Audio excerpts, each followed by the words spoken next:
하나님께 쓰임받는 사람이 되게 하옵소서. 하나님께 쓰임받는 사람이 되게 하옵소서. 여러분, 인생을 살다 보면 단계와 시간이 있습니다. 사람에게는 크게 세 번의 시간이 있다고 일반 사람들이 말하고 있습니다. 마찬가지로 인생을 살다 보면은요, 모든 것이 하루아침에 되는 것이 아니라 단계와 시간을 거쳐서 되는 것을 볼 수 있습니다. 아마 우리나라 사람이라면요, 다 태권도는 한 번씩 배워보셨을 겁니다. 태권도, 합기도, 주짓수, 요즘 무술도 많이 등장합니다. 그 중에 제 기억으로는 태권도 1단을 따기 위해서는요, 까만 띠를 따기 위해서는 여러 가지 단계를 거쳐갑니다. 처음에 흰 띠를 따고요, 8급입니까? 부터 시작합니다. 태극 1장을 배우고 또 주먹질, 발차기 이런 것들을 배웁니다. 또 두 번째는 노란 띠를 따고요, 한 2달 있으면 따고요, 승급 심사를 봐서 또 그때는 태극 2장을 배우고 여러 가지를 배웁니다. 그 다음에는요, 여러분 녹색띠, 밤색띠, 그 다음에 품띠라 그래서요. 원래는 까만 띠로 올라가야 되는데 품띠라 그래가지고 아이들을 위해서 사실 만든 겁니다. 여러분 그 까만 띠에 빨간 줄이 있는 품띠, 그래서 일품이 아이들은 원래 1단입니다. 그것을 따고 이제 고려라는 품새를 하면서 겨루기를 하고 여러 가지 일을 하면은요, 그러면 국기원에서 1단 자격증을 줍니다. 여러분 이렇게 1단을 따기 위해서 하루아침에 1단을 따는 것이 아니라 시간이 필요하고 그 시간에 맞는 그런 행동, 그런 단계가 필요합니다. 인생을 살아가다 보면요, 모든 것이 단계가 필요합니다. 하루아침에 되는 일은 많이 없습니다. 사업을 하셔도요, 처음에 실패하는 단계, 또 어려운 단계, 또 시간이 지나면은요, 성숙해져서 또 익숙해지는 단계, 그 다음에는요, 좀 이윤을 내는 단계, 그 다음에 잘 되면 성공해서요, 프랜차이즈 차인점을 내는 그런 단계들을 겪어갑니다. 우리의 신앙에도요, 하루아침에 이루어지지 않습니다. 물론 예수 믿고 구원받는 것은 하루아침에 이루어지지만 그 예수 믿고 구원받은 사람이 교회에 적응하고 신앙이 성장해 가는 것은 하루아침에 이루어지는 것이 아니라 여러 단계를 거쳐서 이루어져 갑니다. 이것을 신앙의 단계 또는 성화, 성숙이라고 얘기합니다. 왜 오늘 이런 얘기를 하냐 하면요, 여러분 에스라, 느헤미야, 에스더, 또 학개, 스가랴, 말라기 이 시대에 하나님의 성전이 회복되고 하나님의 신앙이 회복돼 가는 그 시절에 오늘 그 다음 단계는 무엇인가? 하나님은 그 다음 단계를 무엇을 준비하셨고 왜 꼭 그때 준비하셨는가를 살펴보면서 우리의 신앙의 단계가 어디쯤 와 있는지 살펴보려고 합니다. 오늘 말씀을 통해서 여러분의 신앙의 단계가, 여러분의 인생의 성숙함이 한 단계 올라서는 그런 저와 여러분 되시길 주님의 이름으로 소망합니다. 여러분, 우리가 그동안 스가랴 14장까지의 말씀을 나누다가 이제 에스라로 내려왔습니다. 사실 원래대로는요, 에스라 1장부터 6장까지 먼저 하고 전반부를 하고 에스라 7장에서 10장까지 후반부를 해야 되는데요, 중간에 학개, 스가랴가 들어가는 바람에 학개서와 스가랴서를 나누었습니다. 그리고 나서 이제 다시 후반부 7장에서 10장까지의 말씀을 들어가려고 합니다. 여러분 이 모든 것은 에스라로부터 시작하는데 이 전반부 에스라 1장부터 6장과 7장부터 10장을 나누는 첫 절에 이렇게 시작합니다. 1절에 보니까 이 일 후에 바사왕 아닥사스다가 왕위에 있을 때 에스라라 하는 자가 있으니라. 여러분 지금 이 일 후에는요, 일이 원래 복수입니다. 그래서 한국말로 번역하면 그리고 이 일들 후에, 또는 이 일이라는 단어가요, 데바르라는 단어를 써서 하나님의 말씀을 얘기할 수도 있습니다. 그래서 또 이렇게도 번역됩니다. 그리고 이 말씀들이 이루어진 후에 라는 뜻과 똑같습니다. 그러면 지금 이 일들은 무엇을 얘기하는 걸까요? 이 일들은 전반부 에스라 1장에서 6장에 나오는 사건이기도 하고, 또 사실은 에스라 1장, 6장에서부터 여러분 에스라 7장 사이에는 58년에서 60년이 지났습니다. 그 사이가요. 그래서 그 사이에 있었던 일들, 대표적인 게요, 아하수에로 왕이 빠졌기 때문에 다리오에서 아닥사스다로 넘어가기 때문에 아하수에로 왕 때 사건이 빠져 있습니다. 그게 무엇일까요? 에스더서에 등장합니다. 다시 말하면은 불임절이 있는 그 에스더의 말씀이 여기서 다루어야 하고 그 다음에 7장으로 넘어가야 되는데 저는 목적이 있어서 에스더서는 나중에 다루기로 하고요. 시간이 되면 바로 후반부로 넘어오게 되어 있습니다.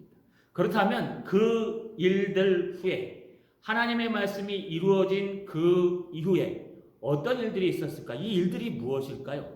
우리 까먹은 것 같아서 에스라 1장부터 6장까지를 쭉 살펴보면요, 그렇게 많지 않습니다.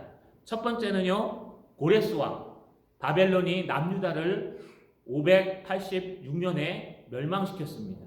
그리고 예루살렘이 함락되고 하나님의 성전이 다 무너졌습니다. 그리고 이스라엘 백성들은 대부분 다 바벨론으로 포로로 잡혀갔습니다. 그런데 이 바벨론이 하나님 앞에 범죄함으로 말미암아 하나님께서 여러분 페르시아 왕 고레스에 의해서 그들을 전멸하고 치게 만드셨습니다. 고레스는요, 왕이 되자마자, 메디아 파사의 왕이 되자마자, 페르시아의 왕이 되자마자 그 원년에 조서를 내립니다. 어떤 조서를 내리냐? 그의 조서는 이렇습니다. 여러분 스가랴 1장 1절에서 3절을 보시면 바사왕 고레스 원년에 여호와께서 예레미야의 입을 통하여 하신 말씀을 이루게 하시려고 바사왕 고레스의 마음을 감동시키시며, 여러분 여호와께서, 하나님께서 일반 고레스 큰 나라의 왕의 마음을 감동시키셨습니다.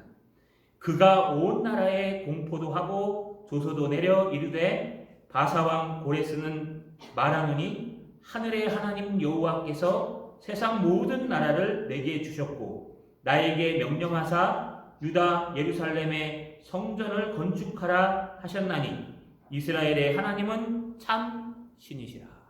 여러분 고레스가 하나님을 믿는 사람이 아니었습니다. 지금으로 얘기하면 미국이나 중국처럼 큰 나라였습니다. 바벨로니아라는 그 큰 나라를 점령한 페르시아라는, 여러분 해가 지지 않는 박스 페르시아 큰 나라였습니다. 그런데 이 페르시아의 왕이요, 하나님의 말씀에, 하나님의 은혜에 감동되었습니다. 여기 우리 귀한 것을 하나 느낍니다. 무엇을 느낄까요? 우리 예수 믿는 사람들만 성령의 감동을 받는다고 생각하십니까? 예수 믿는 사람들만 하나님이 움직이시고 예수 안 믿는 저 바깥에 있으신 분들은 하나님이 손대지 못한다고 생각하십니까? 전혀 그렇지 않습니다. 하나님은 큰 나라의 왕, 그 당시에 말 한마디면 한 나라를 없이 만들 수 있는 그 큰 권세와 능력을 가진 페르시아라는 큰 나라의 여러분 고레스 왕, 그의 왕의 마음을 여호와 하나님, 성령 하나님께서 감동시키셔서 야, 그 조그만 나라 이스라엘, 코딱지만 나라나 이스라엘, 너희 하나님 여호와가 참된 신이시라 라고 고백하게 만든다는 거예요. 여러분, 세상을 두려워하지 마십시오. 세상은요, 하나님이 감동시키면 다 바꿀 수 있습니다. 여러분이 두려워하는 사람들을 무서워하지 마십시오. 우리는 바꿀 수 없습니다. 우리는 머리털 하나도 바꿀 수 없고 그 한길 안 되는 인간, 한자 되지 않는 인간의 마음조차도 바꿀 수 없지만 성령은 바꿀 수 있으십니다. 그래서 여러분을 대적하고 힘들게 하는 어떤 사람일지라도, 어떤 나라일지라도, 어떤 환경일지라도 성령 하나님은 그가 예수를 믿든 안 믿든 우주에 충만하셔서 모든 사람들의 마음을 변화시킬 수 있다는 게 얼마나 감사한지 모릅니다. 이 고레스 왕이요, 에스라 1장에 보시면 그 원년에 성령에 감동되어서 이스라엘 안에 있는 모든 사람들 중에 모든 사람들은 하나님의 성전을 재건하러 돌아가라. 내가 다 대줄 테니까 돌아가라. 라고 조서를 내립니다. 어떤 역사학자들은요, 이렇게 얘기합니다. 역사를 막 연구하면서요, 페르시아가 왕이 돼서 이 페르시아 왕 고레스는 바벨론 왕과는 달리 이 정책을 다르게 사용했다. 바벨론은 모두 혼합해서 데리고 오는 정책을 썼는데 페르시아 왕 고레스는 다 분업화 정책을 써가지고 각 나라의 신앙과 문명을 이렇게 인정하도록 하는 정책을 썼다.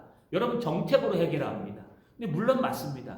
그런데 그렇다면 오늘 성경 본문에 하나님의 성령에 감동되어서 여호와 하나님의 감동되어서 고레스 왕이 너희 하나님은 참 하나님이시다.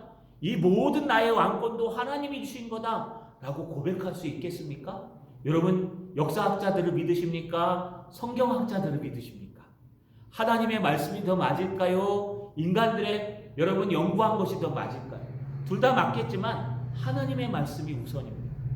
결국 하나님은요 고레스의 마음을 움직이셔서 그 바벨론의 포로로 잡혀갔던 사람들, 페르시아로 넘어갔던 여러분 수십만 명의 그 사람들을 이야기해서 너희는 무너진 성전을 재건하러 가라 하고 조서를 써줍니다. 그때 간 사람들이요 49,789명밖에 되지 않았습니다. 수많은 사람들이 바벨론에 남아 있었고 페르시아에 남아 있었습니다. 49,789명은요 그 중에 약 10,000명이요 여러분 레위인들이요 제사장들이었습니다. 신앙이 나머지 40,000명 정도가 여러분 성전 재건을 할 수 있는 사람들이었어요. 그들이 하나님의 은혜로 이제 바벨론을 떠나서 개나리 못짐을 지고 예루살렘에 도착합니다. 이게 첫 번째 사건입니다. 두 번째 사건은요 그들이 1년 후에 다시 성전 재건을 시작합니다. 그 앞에 대총독 스룹바벨과 대제사장 여호수아 또는 예수아, 여러분 여호수아의 축약형이 예수아예요. 그래서 예수아라고도 부릅니다. 여러분 예수아가 앞장서서 그들을 데리고 와서 이제 성전을 재건하기 시작합니다. 성전 재건을 시작하는데 문제가 생깁니다.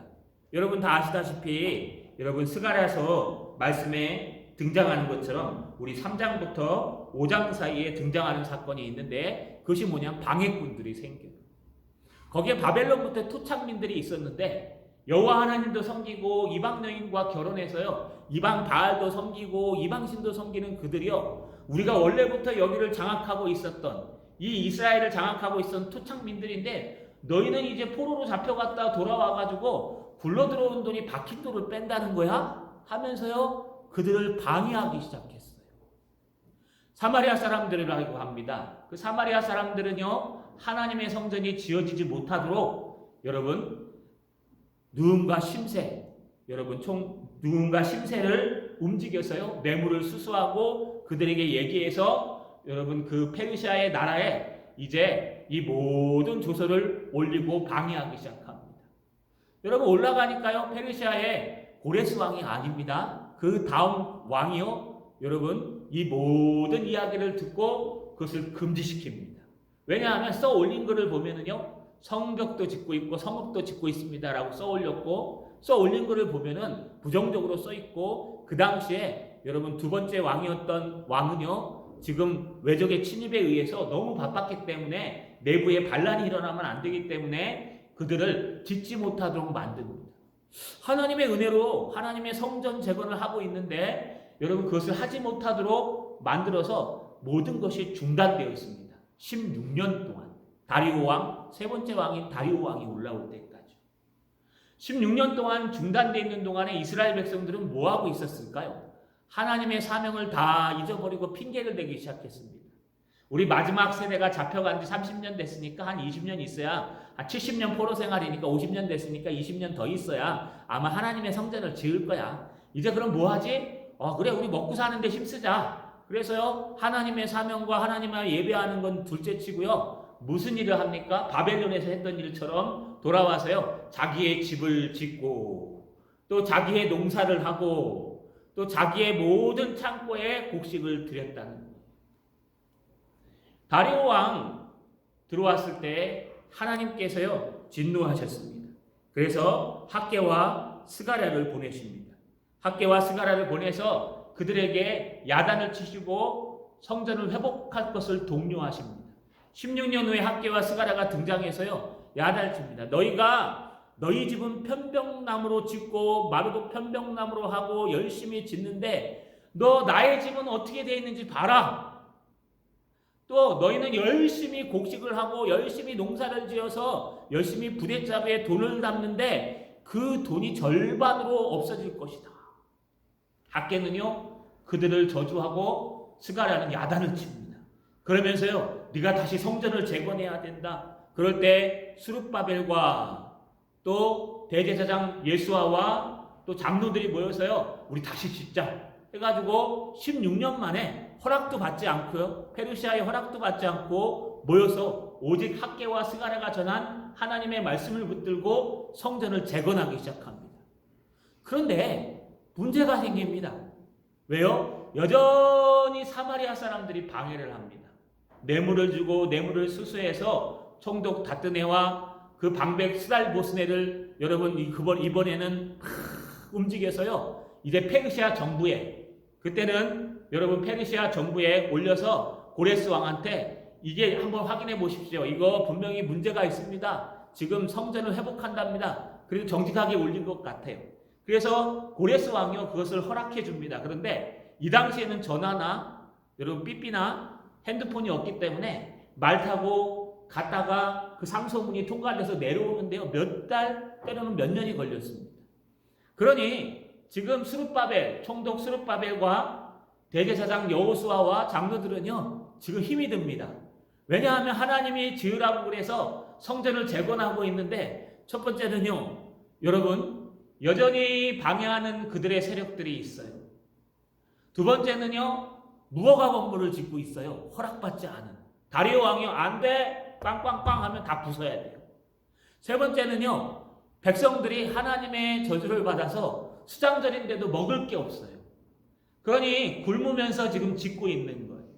이 세 가지 어려움 속에서 그들이 이겨낼 수 있었던 건 학개와 스가랴의 말씀을 붙들고 신앙으로 여러분 그 모든 어려움들을 이겨내며 하나님의 무너진 성전을 재건하고 옆에서 또 하나님 앞에 대제사장 예수와는 예배를 회복하고 있었습니다. 여기에 참 은혜로운 말씀이 있습니다. 제가 늘 얘기합니다. 작년 4월에서 5월 사이에 받은 제가 하나님 앞에 너무 힘들 때 받은 말씀인데요. 여러분 이게 여호와 하나님께서 스룹바벨에게 하신 말씀이에요. 스룹바벨이 여기 등장하는 앞장섰던 총독이에요. 뭐라고 해요? 만군의 여호와가 이르노라.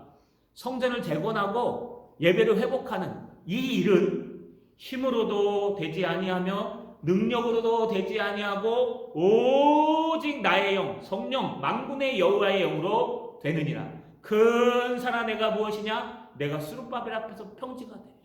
할렐루야. 뿐만 아니에요. 뒤쪽에 보면 여호와의 말씀이 또다시 임하여 이르시되 스룹바벨이 이 성전의 기초를 놓았은즉 그의 손으로 이 성전을 마치리라. 왜 이런 얘기를 하고 있을까요? 스룹바벨도 겁이 나요. 지도자인데요. 앞장선 사람인데 겁이 나죠. 무허가 건물을 짓고 있어서 언제 해체할지 몰라요. 두 번째는요. 여러분 사마리아 사람들이 여전히 방해하고 있어요. 막 집요하게 방해합니다. 세 번째는요. 여러분 백성들이 먹을 것이 없어서 지금 굶주리면서 짓고 있어요. 그러니 스룹바벨 지도자는 얼마나 힘들까요? 그런데 학개와 스가랴는 계속 지으라고 독려하고 있어요. 오직 말씀을 붙들고 신앙을 붙들고 있는데 여러분 그 다음 절이 재밌어요. 스가랴서 4장 6절 이하에 뭐라고 얘기하냐 하면요. 이 한나를 업신여기는 자들이 누구냐? 스룹바벨입니다. 스룹바벨의 손에 다림줄이 들린 것을 보고 백성들이 기뻐하리라. 여러분 다림줄이 뭘까요? 이렇게 벽돌을 쌓을 때 이렇게 들고 있는 거예요. 지금 스룹바벨이 뭐 하고 있냐 하면 야 가자 우리 열심히 하자 해야 돼 이게 아니고 스룹바벨이 다림줄 들고 있는 거예요. 이렇게 성전 저 벽돌 쌓으라고.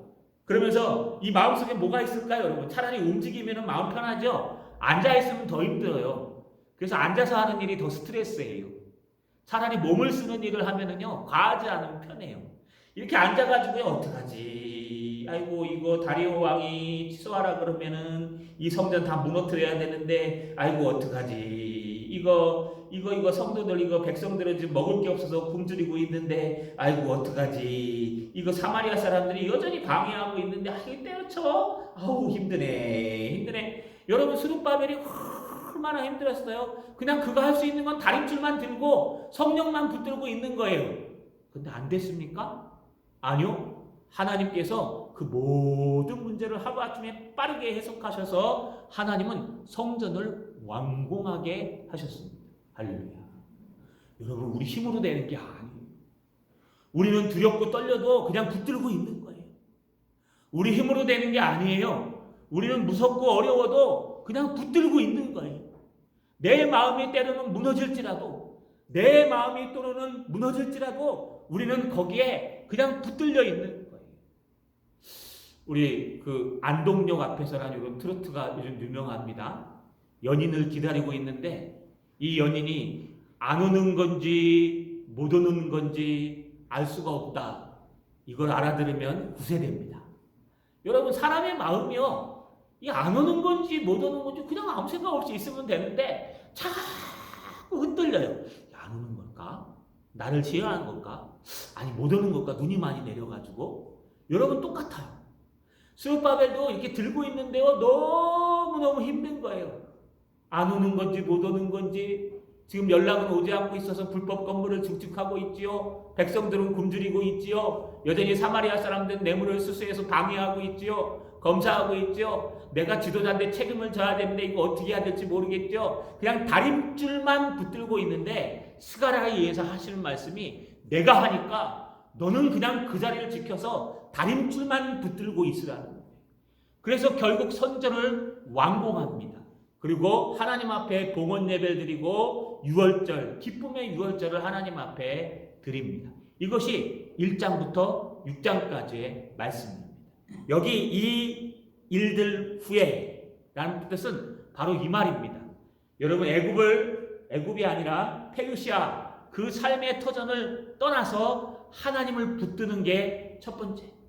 두 번째는요, 모든 어려움들을 이겨내고 우리의 성전을 재건하며 우리 마음의 성전을 회복하며 하나님 앞에 예배를 회복하는 게 두 번째 일입니다. 그리고 나서요, 이 힐 후에 에스라가 등장합니다. 물론 에스더가 주간에 있습니다. 그런데 에스라가 등장합니다. 왜 이 일 후에 에스라가 등장할까요? 에스라가 나타나서 하는 일들이 있습니다. 여러 가지 일들이 있는데 그 첫 번째가요, 여러분, 이 6장과 7장 사이에는 그냥 다리오 왕이 끝나고 성전이 재건되는 BC 516년부터 여러분 이 아닥사스다가 페르시아에 여러분 5대 왕으로 올라오는 그 BC 485년 사이에는 약 58년에서 60년 사이가 걸립니다. 60년이면 세대가 변합니다. 그래서요, 여러분, 그 에스라가 올라오는 그 세대에 에스라가 올 수밖에 없었던, 하나님이 올라오게 했던 이유는요, 여러분, 첫 번째는 그 바벨론에, 아니 페르시아에 남아있는 사람들 중에 다시 하나님의 성전을 재건하기 위해 가고 싶어 하는 사람들이, 여러분, 바뀐 신앙인들이 여전히 있었다는 것이요. 또 두 번째는요, 이스라엘 백성들이 타락했다는 거예요.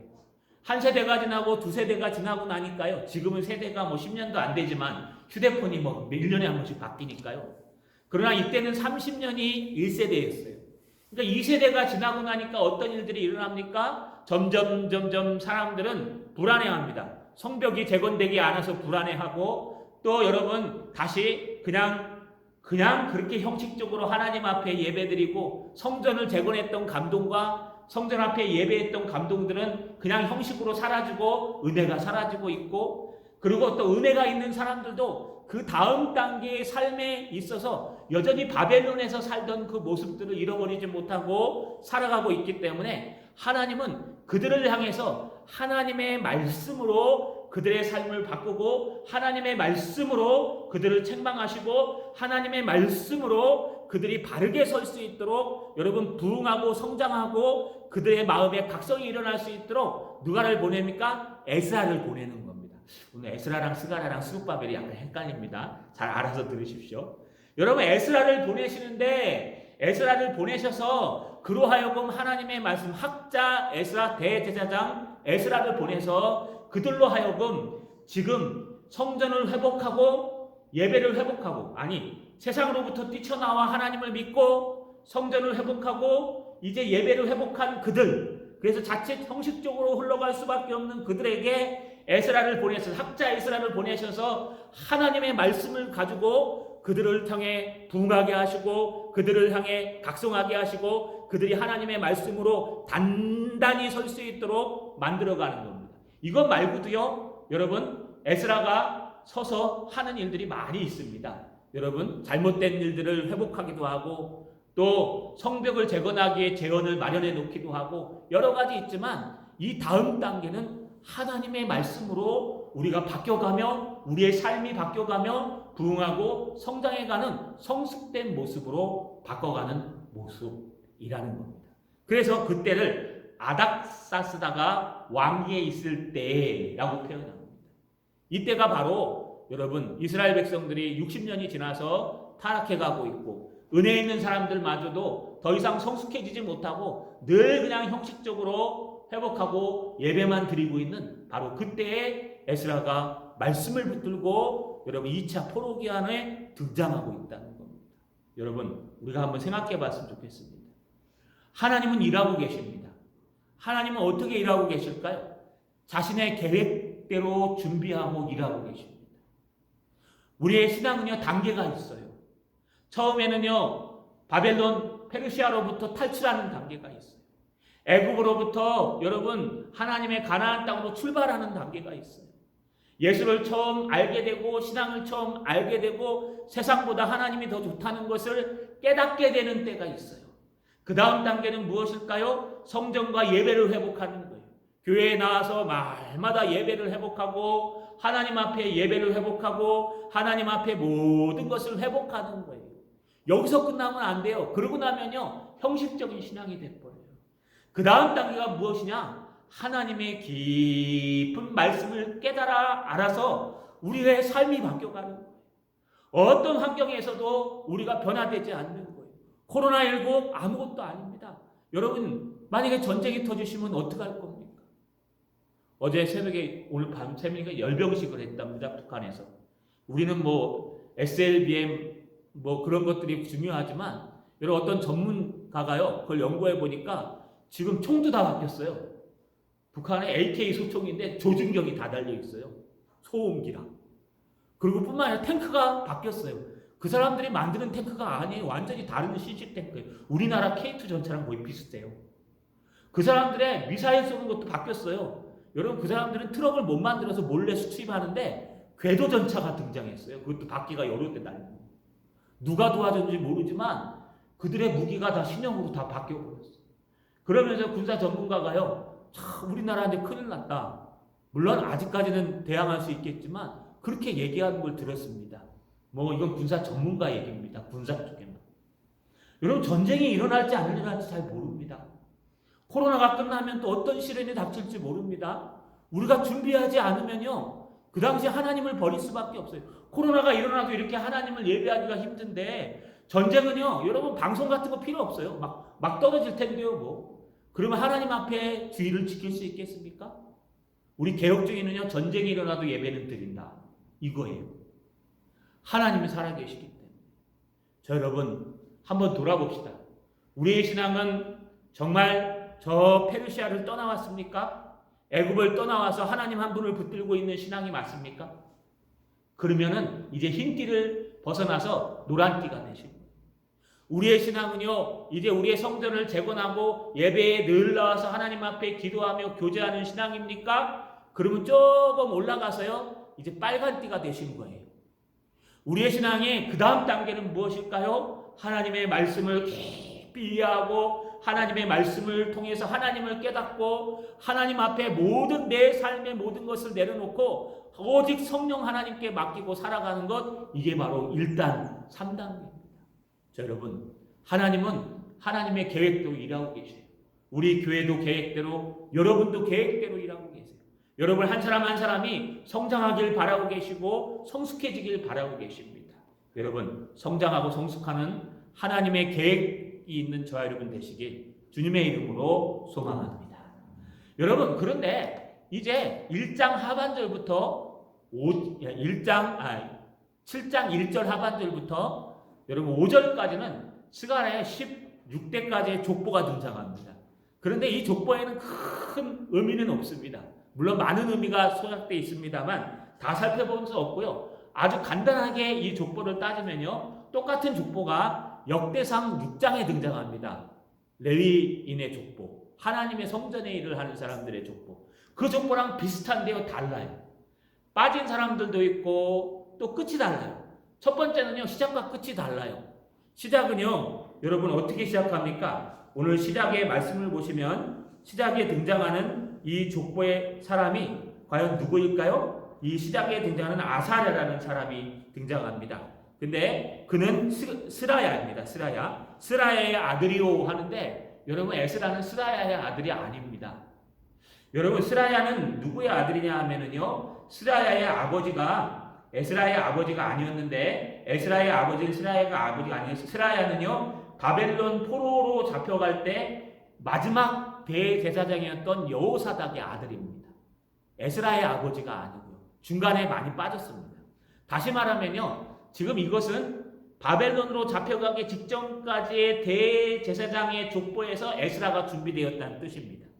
또 비교해보면요, 마지막 끝에 가보시면은요, 여러분 마지막 끝에 역대상 6장에 등장하는 족보는 레위 족보에서 끝나는데, 이 족보는요, 아론의 대제사장 아론의 16대 손이요 라고 하면서 아론에게서 끝납니다. 이건 무슨 뜻일까요? 레위에게서 끝나고 아론에게서 끝나고, 아론이 하나님이 세우신 대제사장입니다. 정식적인. 그래서 지금 이 족보에서 말하고 싶은 것은 에스라는 정통을 타고 태어난 하나님의 대제사장이시다. 그런 뜻입니다. 에스라는요, 하나님께서 쓰시기 위해서 하나님께서 준비해 놓으신 하나님의 대제사장, 그것도 아론의 족보를 하나님의 대제사장이시다 라는 것을, 여호사닥이 마지막 죽고 대제사장의 주기가 아직도 에스라를 통해 남아있다 라는 것을 보여주기 위해서 하나님이 말씀하신 겁니다. 또 하나 우리가 주의해야 될 것은요, 여기에 등장하는 사람 다 등장하지 않았어요. 많이 빠져 있어요. 원래 16대손 아니에요. 그러면 거짓말한 걸까요? 그렇지 않습니다. 자손이요 라고 하는 벤이라는 단어는요, 여러분 누구의 아들, 누구의 자손 이런 뜻도 있지만 족속, 계열이라는 뜻도 있어요. 그래서 아론의 계열이요, 엘레아살의 계열이요, 사독의 계열이요, 이런 뜻입니다. 뭐 16대, 17대 그 서수고요. 그래서 여기에 등장하는 사람들은요, 대부분 하나님께서 귀하게 쓰신 사람들이 많이 등장했습니다.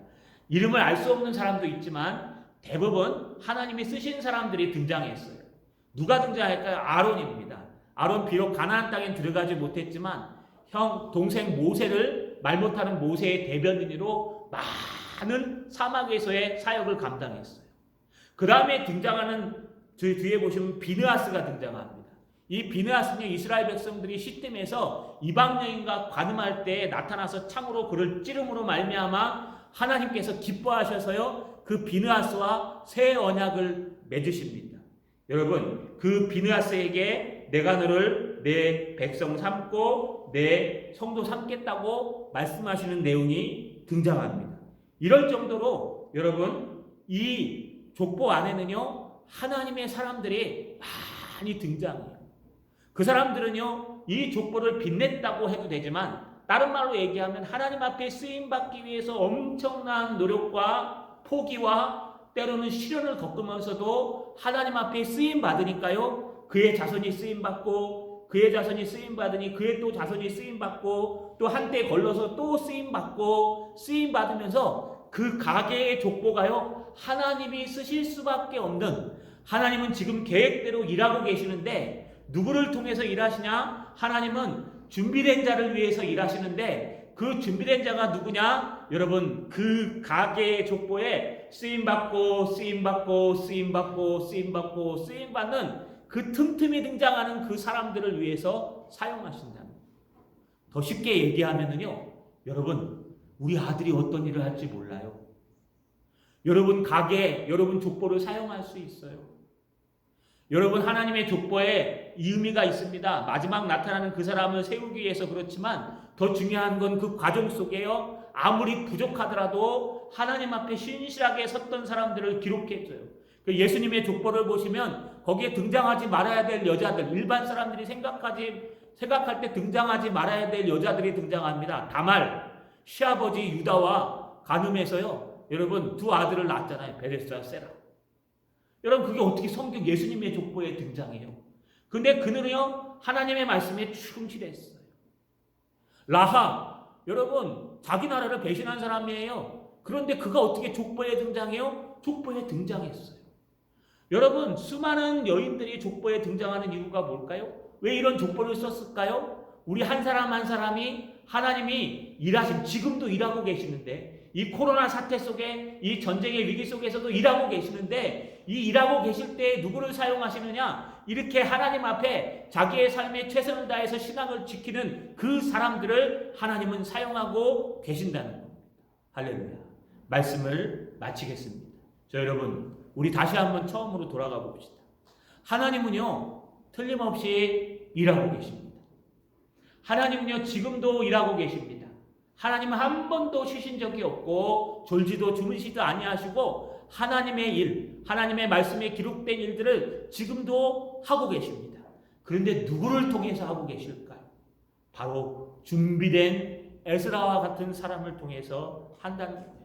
에스라가 하루아침에 준비됐을까요? 아니요. 그의 증조 할아버지, 고조 할아버지, 현조 할아버지, 그 10대, 11대 모든 3대, 5대 자손 중에 하나님 앞에 쓰임받고 그 시대에 최선을 다했던 그 사람들의 가정 속에서 신실한 하나님의 백성이 나왔고 그 백성이 하나님의 일을 감당하게 된다는 것입니다. 자, 여러분 어떠십니까? 지금 신앙에 몇 단 정도 되십니까?